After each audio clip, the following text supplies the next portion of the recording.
வணக்கம். Welcome to meal the Tamil recipes. இன்றைக்கி நம்ம பார்க்க போகிற ரெசிபி வந்து தக்காளி கடைசல். இது ரொம்ப சிம்பிளான ரெசிபி தாங்க. ஆனால் டேஸ்ட் ரொம்பவே அருமையாக இருக்கும்.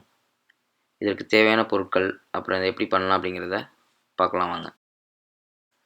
இங்கே ஒரு சூடான பேனில் 2 டீஸ்பூன் எண்ணெய் சேர்த்து அதில் வந்து கடுகு, உளுத்தம்பருப்பு, 1/2 டீஸ்பூன் சோம்பு, 1/2 டீஸ்பூன் சீரகம் போட்டு அது நல்லா பொரிஞ்ச உடனே இதோட நம்ம இப்போ சின்ன வெங்காயம் 10லேருந்து 15, பூண்டு 5லேருந்து 6 இது மாதிரி சின்ன சின்னதாக கட் பண்ணி, அதோட கருவேப்பிலை கொஞ்சம், பச்சை மிளகாய் 2 இதெல்லாம் போட்டு அதோட பெருங்காயம் கொஞ்சமாக போட்டு நல்லா வதக்கிக்கோங்க.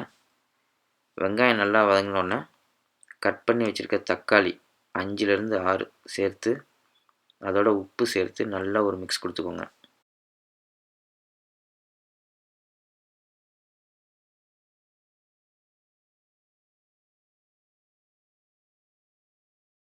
இப்போ வந்து நம்ம இதோட மஞ்சத்தூள் 1/2 டீஸ்பூன் சேர்த்து அது நல்லா ஒரு மிக்ஸ் கொடுத்துட்டு மூடி வச்சு நல்லா வேக விடுங்க.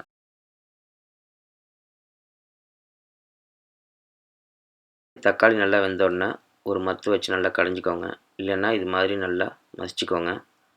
உங்களுக்கு போட்டிருக்க தக்காளி, வெங்காயம், பூண்டு, பச்சை மிளகாய் எல்லாம் நல்லா மசிஞ்சு வர மாதிரி நல்லா மசிச்சுக்கோங்க. அப்போ தான் அந்த தக்காளி கடைசல் வந்து ரொம்ப நல்லா டேஸ்ட்டாக இருக்கும். ரொம்பவுமே ஈஸியான குயிக்காக செய்யக்கூடிய இந்த தக்காளி கடைசல் வந்து ரெடி ஆயிடுச்சுங்க. நீங்கள் ரைஸ், இட்லி, தோசை, சப்பாத்தி எல்லாத்தோடையும் சாப்பிட்லாம். ரொம்பவுமே டேஸ்ட்டாக இருக்குங்க. நீங்களும் செஞ்சு பாருங்கள். உங்களுக்கு பிடிச்சிருந்தால் லைக் பண்ணுங்கள், ஷேர் பண்ணுங்கள், சப்ஸ்கிரைப் பண்ணுங்கள். தேங்க்யூ ஃபார் வாட்சிங்.